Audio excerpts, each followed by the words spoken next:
and welcome back to another episode of the Zero Empty Spaces podcast, episode 47, with our Stony Point Fashion Park, Richmond, Virginia resident artist, Ayah Davis-Karim, here from a beautiful studio.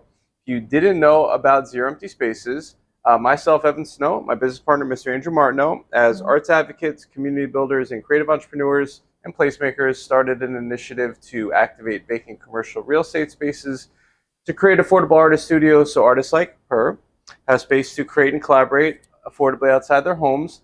It's led to a myriad of win-win-win benefits. If you'd like to find out more, you can log on to zeroemptyspaces.com. The point of the podcast is to connect you, talented artists like her, and make the program what it is. So without much further ado, why don't you tell us a little bit about yourself at a high level and how you got started in the arts? Okay, hi everybody. My name is Ayah Davis-Karim.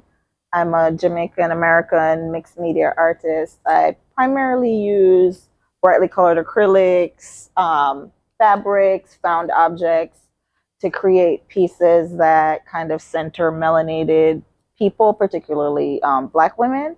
And the point of what I create, for me, it's really about sparking joy and, you know, affecting people's moods in a positive way. I'm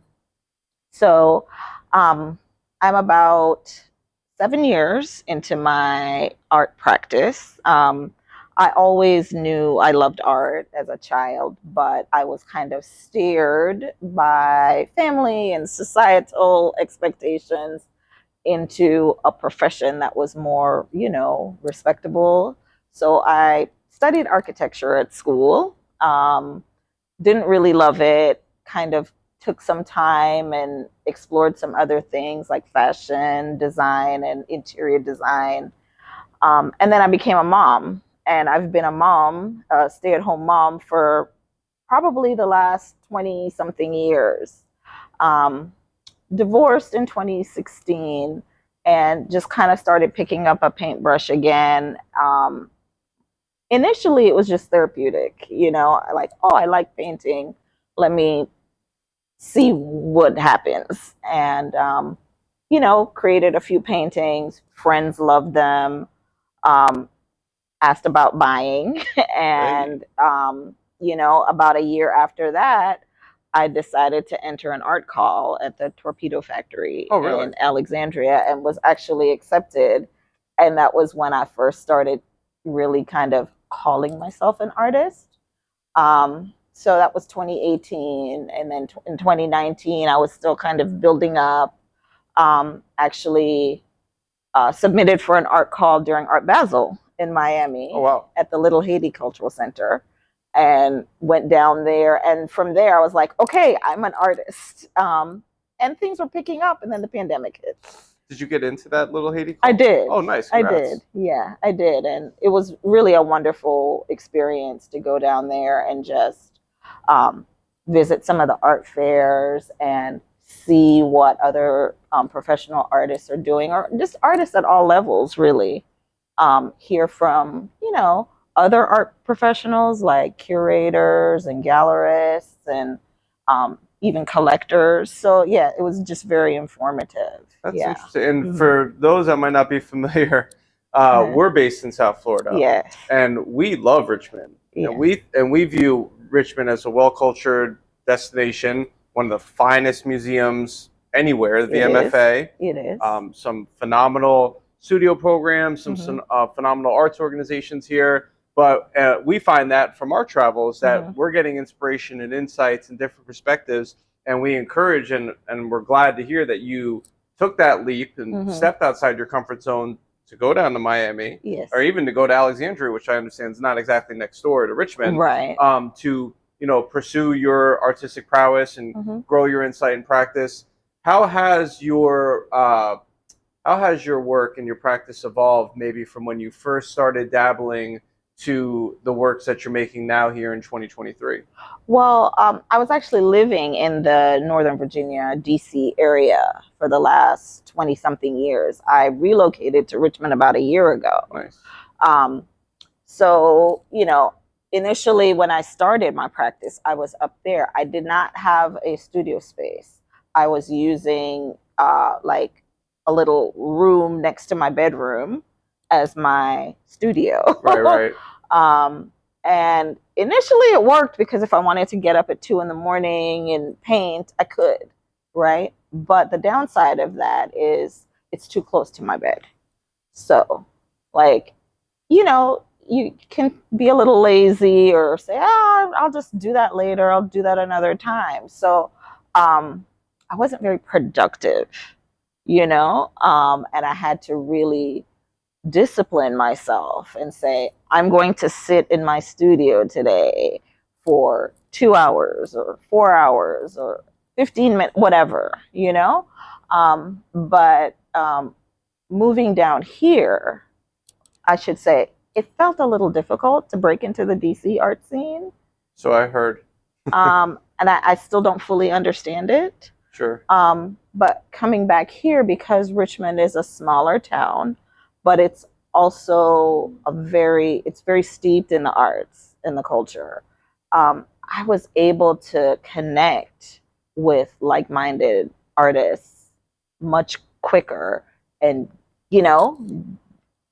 find a place for myself here.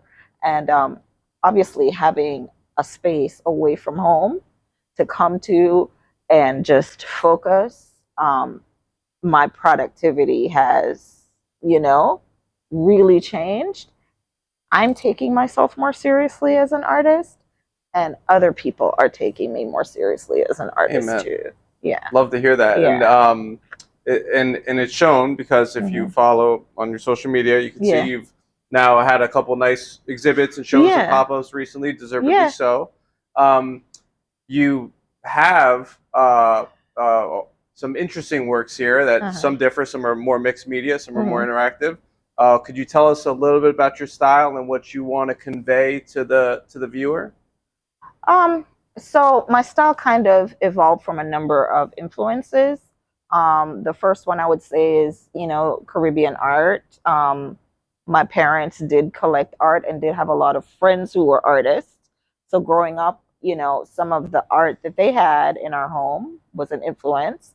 And then, I'm also Muslim. And, in the Muslim community, there's a lot of debate around the types of drawings and art we can do. You don't see a lot of the human figure represented in Islamic art. And when you do, it's very abstracted. So you'll notice that most of my figures are without features. And that's done deliberately, sort of as a nod, and it's kind of inviting a different group of people who don't typically collect art to be more comfortable with having art that has the human form in it. So those are a couple of my influences. And then just like some spiritual ideas, my culture, obviously, just Black diasporic culture. And then, with the mixed media piece, that's more of a nod to like my fashion background. And even when I look at some of my figures, they have a little bit of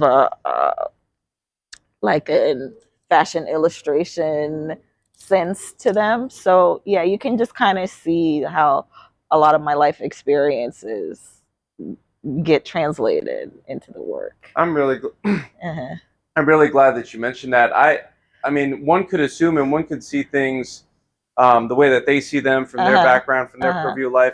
But I guess that makes a lot more sense now. Yeah. Any aside from the culture, any artists in particular that were influential, inspirational, that have impacted your practice?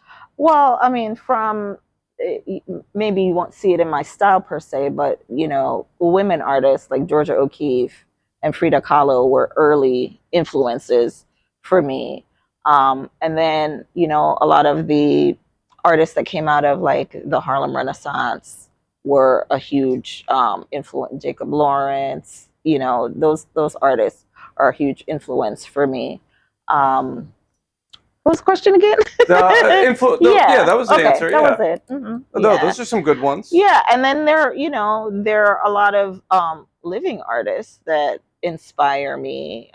One is Bisa Butler, who I know from attending Howard University and just having watched her trajectory and like the amount of time that she puts into her work, and how her work is so, it's like a love letter to Black people, you know what I mean? And the colors that she uses, and just the way she uses quilts to be painterly, that's a huge inspiration for me. Oh, Yeah. amen. Yeah.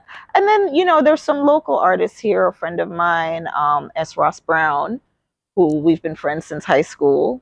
I believe he has a piece in the permanent collection at the Virginia Museum of Fine Arts. No small feat. Yeah, yeah.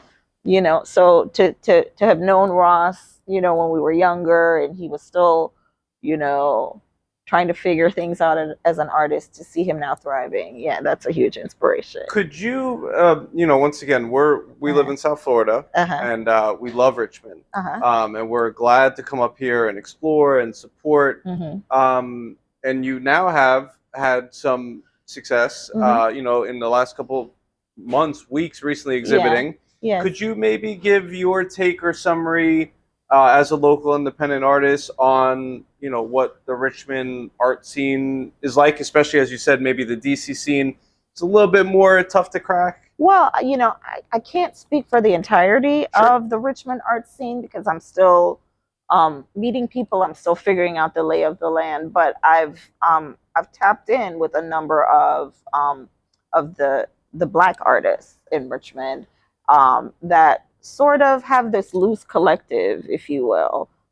There's this group called the Art Scene, and they're the ones who've been doing the art walks and the pop-ups, and just through connecting with some of them, I've been able to find out about different opportunities.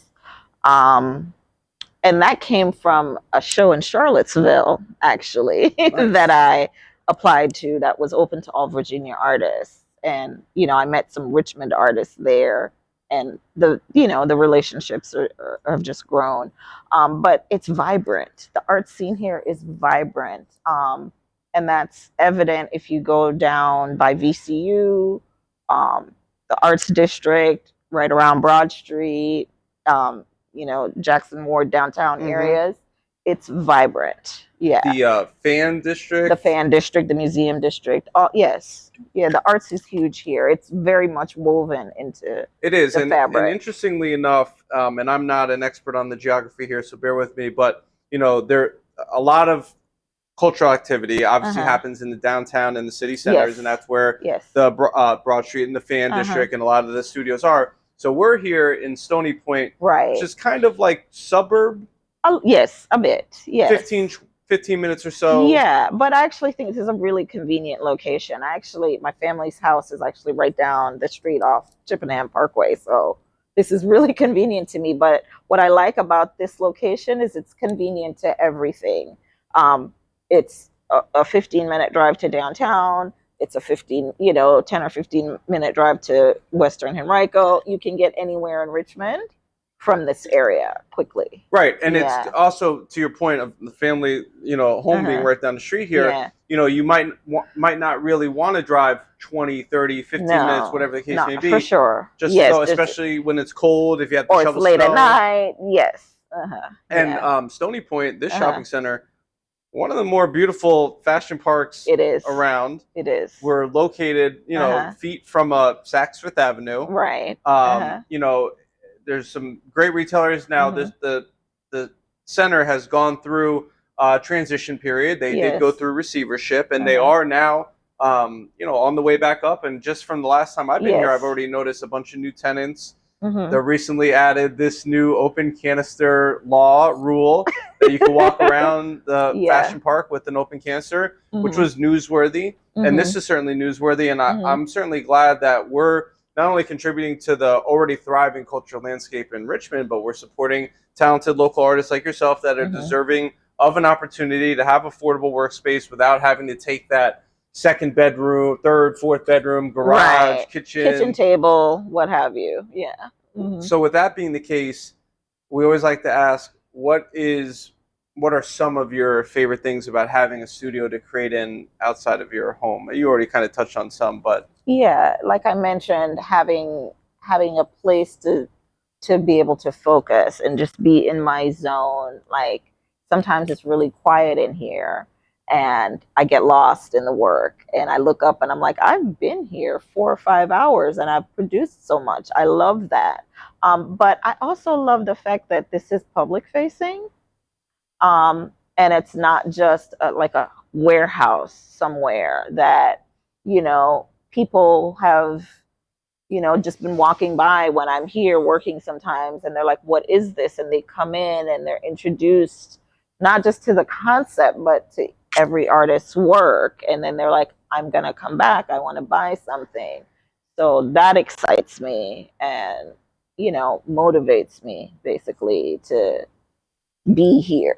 Yeah. Yeah. And it's so great that the diversity of the work, one of the things that just continues to blow our mind. We've been doing this for 4 years. We opened 30 locations. We've had 500 artists come through the program. No two artists have had the same style. Right. Nobody has your style. Right. And it's just so, and now that we're going to these other markets and seeing whatever the local influences are of the geography of the, and actually I kind of, maybe took it for granted. Like you guys have fall here. We don't have fall, so the changing of the leaves. Oh, yes. Little things like that. Yes. Really do contribute. And I'm very impressed, actually, with the work here. Between yourself, Scott, Amber, Amy, Craig, Brian.